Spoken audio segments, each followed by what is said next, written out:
essa audiência pública foi e está sendo extremamente produtiva. Foram feitas ponderações muito significativas, muito importantes, e eu as agradeço. Sugestões interessantes a serem debatidas. Portanto, agradeço a oportunidade, sinceramente, de poder estar aqui com os senhores deputados e senhoras deputadas. Eu quero fazer uma consideração preliminar para situar uma premissa que eu acho importante para, a partir daí, fazer algumas considerações, seja em resposta àquilo que foi colocado, seja em proposta. Em primeiro lugar, apenas para que se entenda o drama e a situação que nós hoje vivemos no Poder Executivo.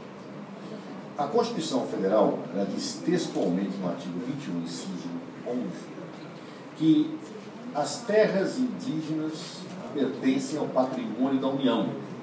Então, portanto, terra indígena é patrimônio federal, patrimônio público. O artigo 231, ao falar das terras indígenas, ao defini-las, deixa claro que, no capítulo do artigo 231, que compete à União fazer as demarcações destas terras. Ora, hoje é pacífico na doutrina, na jurisprudência, que quando você tem uma competência pública, a competência não é uma faculdade, a competência é um dever. Aliás, cito uma expressão, a meu ver, muito interessante do professor Celso Antônio Bandeira de Mello, quando ele diz que competências não são, como disseram alguns juristas no passado, poderes, deveres. Elas são deveres, poderes. Porque a competência, ela existe para que o administrador cumpra o dever que a lei lhe assinala. E é porque ele tem o dever que lhe nasce o poder de agir. Logo, a demarcação de terra indígena é um dever da União. E é por isso que existe o poder para que ela seja feita. Por que eu estabeleço esta premissa? Estabeleço esta premissa para abonar a tese do advogado-geral da União, quando a início falou que a demarcação de terras indígenas é um ato vinculado e declaratório. O que significa isso? Em geral, se costuma chamar de ato discricionário ou competência discricionária aquela em que há uma liberdade de opção por parte do administrador entre verificar o que é conveniente, não é conveniente, oportuno, não é oportuno. Faço ou não faço? E o vinculado é aquele que eu não tenho liberdade de opção. Ou seja, eu tenho que fazer. Ora, a demarcação de terras indígenas é um dever e um dever vinculado, constatado através de órgãos técnicos. Eu não vou entrar aqui no mérito disso, mas constatado através de órgãos técnicos que uma área indígena, a União tem o dever de reconhecer isso. Não é uma faculdade. Eu não faço se quero. Eu não faço se posso. Eu tenho o dever de fazer. E de forma vinculada, declarando o que já é. Quando o advogado-geral da União disse que a demarcação não é constitutiva, o que ele quer dizer? Que a terra indígena não se torna indígena a partir do ato. O ato só declara a dimensão indígena que ela já tem por força do mandamento constitucional. Ou seja, a demarcação é um ato vinculado, que é um dever, em que não tem o executivo liberdade de avaliar conveniência, oportunidade, justiça ou injustiça.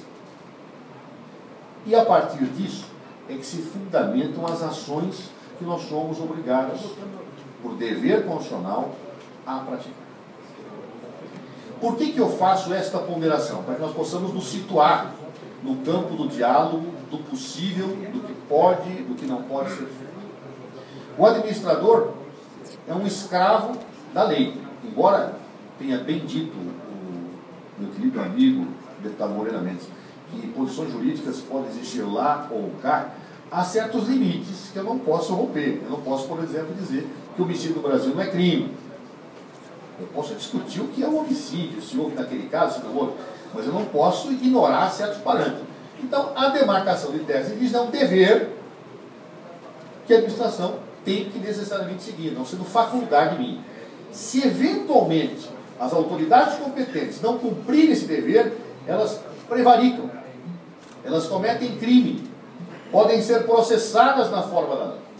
Por isso, qualquer atitude ou postura de um governante em não fazer aquilo que deve, lhe imputa responsabilidade criminal, civil e administrativa.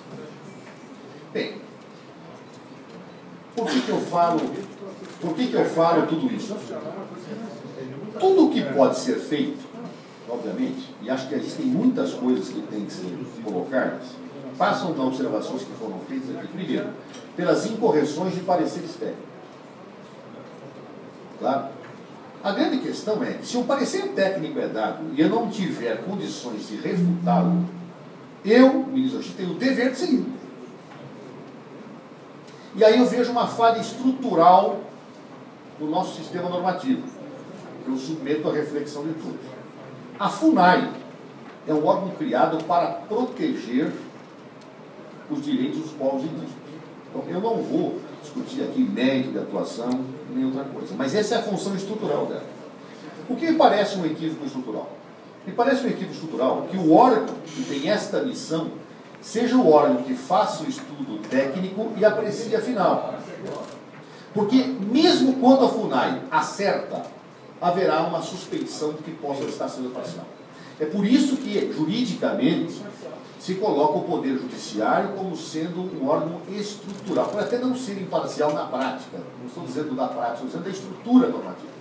E esta é uma falha que eu já fiz várias vezes, ponderações da FUNAI, nós precisaríamos construir um procedimento que pudesse permitir ao Ministério da Justiça passar a ideia da estruturação de imparcialidade, onde a FUNAI tivesse o seu papel, mas um órgão estruturador viesse a, após o contraditório e a ampla defesa, instruído devidamente, dar a final decisão para que pudesse haver, efetivamente, do ponto de vista estrutural, a construção da dimensão da imparcialidade. Esse é o caminho que eu tenho discutido com a FUNAI para que nós possamos até pensar numa mudança, que talvez possa ser pensada pelos senhores. Bem disse o ministro Luiz Inácio Adams. Ou seja, há um espaço legislativo a ser pensado. Porém, um espaço legislativo que tem que se colocar nos termos do que a Constituição estabelece. É por isso que eu tenho dificuldade, deputado Efraim, de dizer que estão suspensas as demarcações das terras indígenas. Eu não posso fazê-lo, porque senão eu sou processado. Não posso suspender a processo, porque eu estou descumprindo o dever legal. Eu tenho o dever legal. Aliás, existem ações do Ministério Público que condenam o presidente da FUNAI a paralisar processos. Veja, o que é o certo e o que é errado, quem diz é o judiciário, não sou eu. E eu lhe garanto que nenhum presidente da FUNAI correria o risco de tomar um processo criminal por prevaricação ou responder por dias multa, como existem ações propostas contra o presidente da FUNAI que vão promover demarcações. Vamos olhar. Aliás, já houve quem dissesse que o cargo da presidente da FUNAI é o cargo mais difícil de se exercer na República. Tem alguma razão, porque é um órgão tensionado, vamos entender isso. É um órgão tensionado pelas comunidades indígenas, pelos organismos internacionais, pelo legítimo interesse de possuidores, pelo governo que quer fazer obras. Então, na verdade, é um dos órgãos mais tensionados da República.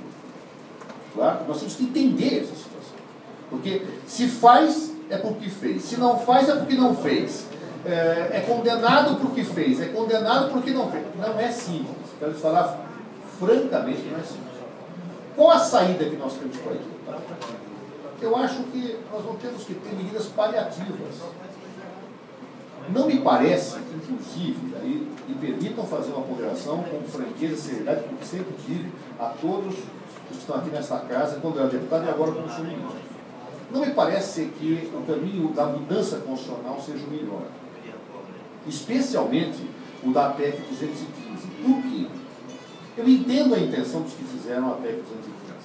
Ela tem por objetivo passar para o legislativo a demarcação de terras indígenas, que seria feita então por ato do legislativo.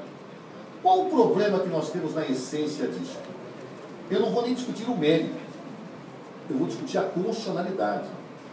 Como a demarcação é um dever, e é ato declaratório, ele tem que ser feito pela função administrativa do Estado, que é a função de execução, e não pela função legislativa, que é uma função que inova no plano dos direitos.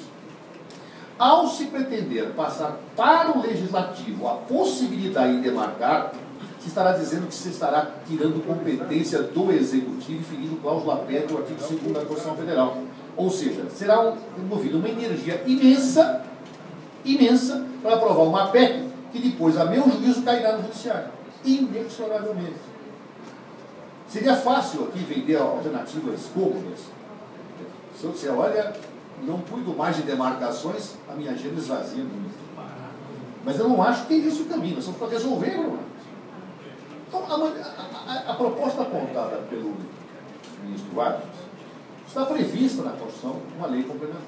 Mas eu acho que nós temos que tomar algumas cautelas, conhecendo a vida como ela é, as situações como estão postas. Qualquer lei complementar a respeito contará, sem sombra de dúvida, com a contribuição do governo para que pensemos sobre esse assunto. Mas, me permitam dizer com a franqueza novamente, ela só será viável se ela for pactuada com todos os interesses que estão em jogo. Se ela expressar uma visão unilateral, seja dos defensores dos povos indígenas, seja daqueles que legitimamente pretendem defender o interesse dos consumidores, ela não vingará. Não vingará nesta casa, no Senado ou na Justiça. Lembremos que o Ministério Público tem um papel institucional de fiscalização dessa situação. E que, inclusive, tem poder para propor ações diretas de inconstitucionalidade daquilo que ofender os princípios da Constituição. Então, portanto, eu sou absolutamente favorável a que nós pensemos alternativas indenizatórias, que nós pensemos alternativas que amenizem a gravidade das situações que foram aqui colocadas.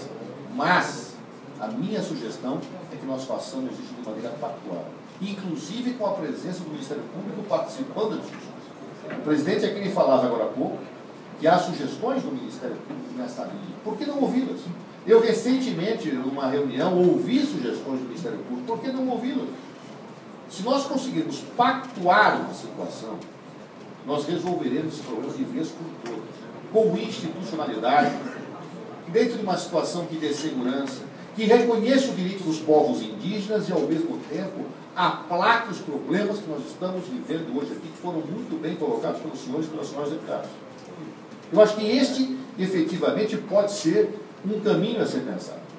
Mas, repito, exige pactuação. Pactuação. Claro, sem a pactuação, eu duvido que alguma coisa prospere nesse mundo. E pactuar significa não conseguir o ideal para nenhum dos lados. Significa conseguir o possível.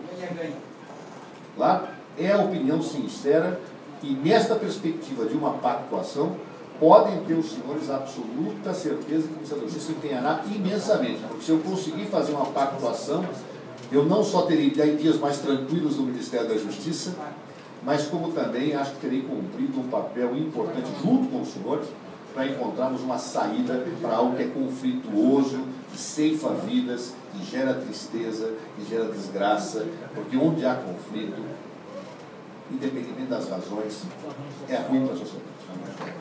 Em relação à Pitereua, que foi aqui ponderada pelos senhores deputados, nós fizemos um acordo no caso da Pitereua. Esse acordo terá que ser honrado. Então, eu acolho a sugestão feita pelo deputado Zé Geraldo de fazermos uma audiência com aqueles mesmos integrantes para pactuar um acordo, mas apenas peço uma gentileza. Que Vossa Excelência me mande previamente um ofício via Secretaria de Assuntos Legislativos do Dr. Marivaldo, com todos os pontos em que o acordo não estaria sendo cumprido. Veja, eu não vou entrar no mérito, não posso mais entrar no mérito da Pitereua. Ela já foi sacramentada, uma Constituição só por via judicial, eu não tenho como refazer, inclusive, a situação que está sob decreto da Presidente da República. Mas o acordo vale para mim como fio de bigode. Tem que ser cumprido. Então, eu peço a Vossa Excelência que faça um relatório minucioso de todos os pontos, antes da audiência. Por quê? Porque aí eu consigo checar com meus órgãos para que eu possa ter clareza do que está acontecendo antes da remessa. E poder dizer, o seu órgão mente, ou eu dizer a informação que o senhor tem está errada. É a sugestão que eu faço. Então, se me puderem passar com agilidade um ofício, mensurando, indicando todos os problemas da Finterema, eu atenderei com o máximo prazer. Outro ponto, Mato Preto. Mato Preto, foi aqui mencionado, eu estou tentando sintetizar para não me alongar muito. Eu recebi uma representação, está aqui, da Procuradoria-Geral do Estado do Rio Grande do Sul, que faz uma denúncia séria. Ele fala que o laudo do Mato Preto estaria viciado por força de uma conduta que, obviamente, não expressaria por parte de quem, em tese, teria elaborado o laudo, a imparcialidade necessária para conduzir o caso. E junta, inclusive, a tese de doutoramento da antropóloga que firmou este laudo. Eu tenho dois caminhos a seguir e já estou seguindo. O primeiro, eu quero uma manifestação dos órgãos técnicos da FUNAI, preciso coletá-lo, uma vez que o órgão técnico expediu e referendou aquele laudo. A posteriori será encaminhado para a consultoria jurídica, que é formada por advogados da União do Ministério da Justiça. Se constatado este laudo como bem sustentado pela Procuradoria-Geral do Rio Grande do Sul, tem vícios no procedimento, será anulado. Estou lhe garantindo, claro? Porque essa é uma questão que não é de mérito, é uma questão jurídica. E eu tenho o dever de cumprir, a lei será cumprida. Se o laudo estiver mal posto, do ponto de vista da sua imparcialidade, se estiver sob suspeição, nós anularemos e pediremos um novo laudo para os órgãos, nos termos daquilo que a lei efetivamente nos determina. Finalmente, eu quero dizer o seguinte: alguns senhores deputados e deputadas mencionaram que existem ordens judiciais sendo descumpridas. Isto não se pode tolerar.